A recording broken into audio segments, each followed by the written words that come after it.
Coleus के पौधे की गर्मी में कैसे देखभाल करें, इसको कौन सी खाद दें, सब कुछ मैं आज आपको इस वीडियो में बताने वाली हूँ ताकि पूरा गर्मी ये पौधा रंग बिरंगे पत्तों से खूबसूरत दिखे और काफ़ी बुशी हो जाए। तो मैं आपको पुराना वीडियो दिखाती हूँ जब ये बहुत छोटा सा था और इसी समय मैं इसको नर्सरी से खरीद के लाई थी। आप देख सकते हैं कुछ ही पत्ते हैं इसमें और ये पॉली बैग में है।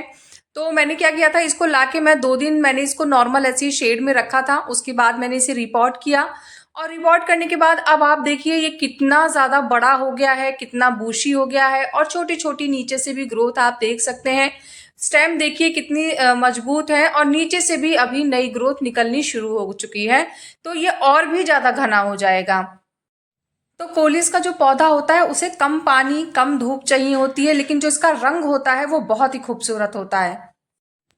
तो सबसे पहले तो हमें क्या ध्यान रखना है, हमें इसे ऐसी जगह पे रखना है गर्मियों में जहाँ पे इसे सुबह की 7-8 बजे वाली जो धूप होती है बस वही मिले। उसके बाद इसको धूप बिल्कुल भी नहीं मिलनी चाहिए।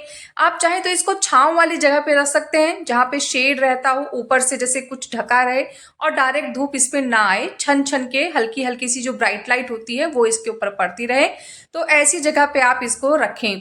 और सबसे अच्छी बात क्या होती है ना कि इसको बहुत ज़्यादा मेंटेन करने की ज़रूरत नहीं है, कि इसको बहुत ज़्यादा फर्टिलाइज़र देने की ज़रूरत नहीं है। आपने एक बार लगा दिया और आप इसको समय-समय पे पानी देते रहिए। फिर आप चाहे इसको खाद भी बहुत कम दीजिए तो भी ये बहुत अच्छे से ग्रो करता है।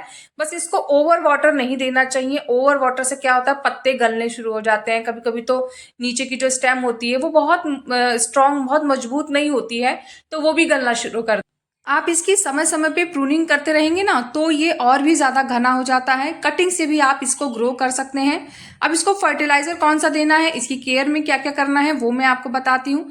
तो सबसे पहले तो जो ये नीचे की गंदगी होती है, जो पत्ते अक्सर सूख के प्लांट में मिट्टी में ही गिर जाते हैं, तो उनको साफ करते रहना है। क्योंकि ऐसे में क्या होता है, ये पत्ते सड़ना शुरू कर देते हैं, फिर धीरे-धीरे मिट्टी खराब होती है, जड़ों में फंगस पहुँच जाती है।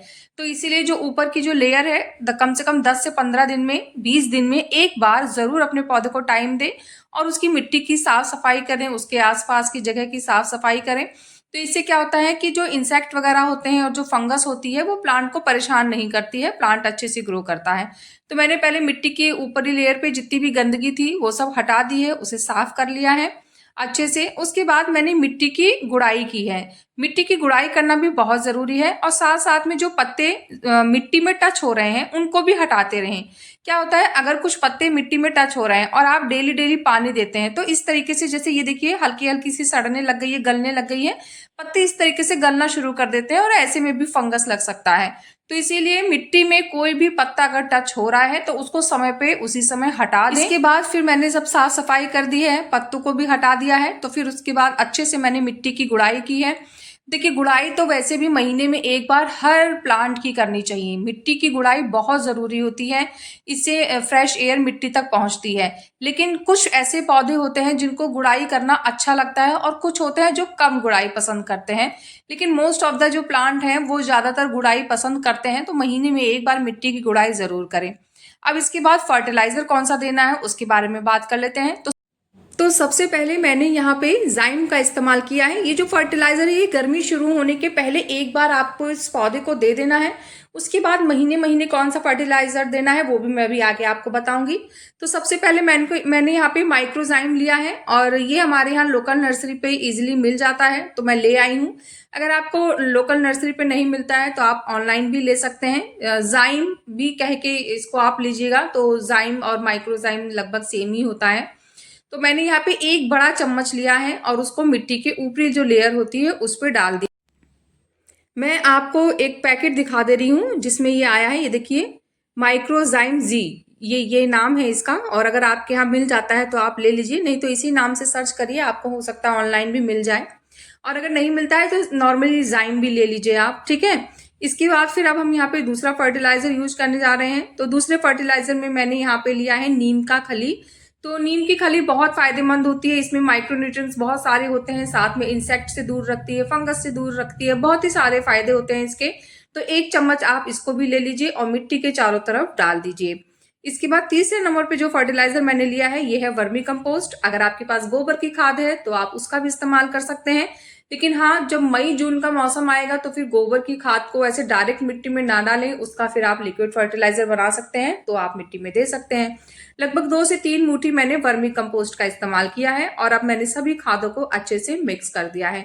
मैंने क्या किया है कि इसकी एक लेयर बिछा दी है ना, तो अब जब मैं पानी दूंगी तो पानी के बाद क्या होगा कि हल्की सी जो नमी होती है वो पौधे में बनी रहेगी। इसकी मिट्टी को ना, मतलब जो कॉलेज का पौधा होता है इसको मतलब नमी वाली मिट्टी पसंद है, पर बहुत ज्यादा पानी नहीं होना चाहिए, हल्की सी नमी रहे मिट्टी में बस।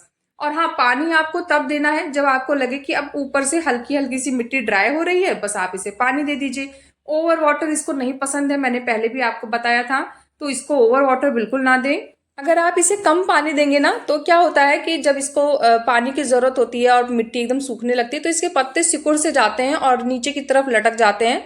तो फिर उसको उस समय आप पानी दे दीजिए तो ये वापस से सही हो जाएगा। लेकिन अगर आपने 3-4 दिन लगातार पत्ते सूखने के बाद भी पानी नहीं दिया तो फिर ये खराब हो सकता है। तो इसीलिए पानी का भी ध्यान रखना है, ओवर वाटर भी नहीं करना है और एकदम बहुत ही कम पानी भी नहीं देना है। इसको कटिंग से भी आप तैयार कर सकते हैं। अब जैसे ये प्लांट है, इसकी ऊपर वाली जो कटिंग है आप उसको 6 से 7 इंच की तोड़ लीजिए और उसके बाद नीचे के पत्तों को हटा के और मिट्टी में दबा दीजिए और ऐसी जगह रखिए जहां धूप ना आती हो, ब्राइट लाइट हो खाली। और मिट्टी बहुत ज्यादा गीली सौगी नहीं होनी चाहिए कटिंग वाली। तो आप ऐसी जगह जब मिट्टी में कटिंग लगा देंगे तो वो भी बहुत तेजी से ग्रो कर जाती है। और इस मौसम में आप कटिंग लगा सकते हैं, अगर आपके पास नहीं है और आपके किसी फ्रेंड के पास या आस पास है तो आप कटिंग ले आइए और लगा दीजिए, और नहीं तो आप नर्सरी से भी ला सकते हैं। मैं तो नर्सरी से ही लेके आई थी और कितना छोटा सा पौधा था और आज देखिए कितना बड़ा हो गया है। जैसे जैसे ये प्लांट पुराना होता है ना वैसे वैसे इसमें फूल भी आते हैं। तो जब वो फूल आए ना तो उनको हटा दिया करिए, क्योंकि जब वो फूल आते हैं ना तो प्लांट फिर पत्ते निकालना बंद कर देता है, फूल में ही अपनी सारी एनर्जी लगाता है।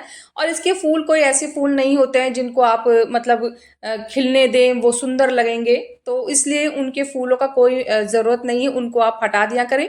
इसको अगर घना बनाना है ना, जैसे कि आप मेरा ये प्लांट देख रहे हैं कितना घना है नीचे से, तो क्या करना है इसके लिए, जो ऊपर की जो टिप होती है ना उसको थोड़ा थोड़ा सा पिंच करते रहें, तो नीचे से अपने आप ही बहुत सारी ब्रांचेस आ जाती हैं और ये बहुत ही घना हो जाता है और खूबसूरत तो खैर ये बहुत ही लगता है। तो कोलियस से संबंधित मैंने सारी जानकारी बता दी है। इसके बाद भी कोई क्वेश्चन कंफ्यूजन रहता है तो आप कमेंट करिएगा।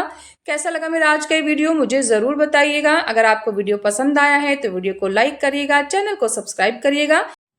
मिलते हैं फिर नेक्स्ट वीडियो में, तब तक के लिए बाय, टेक केयर।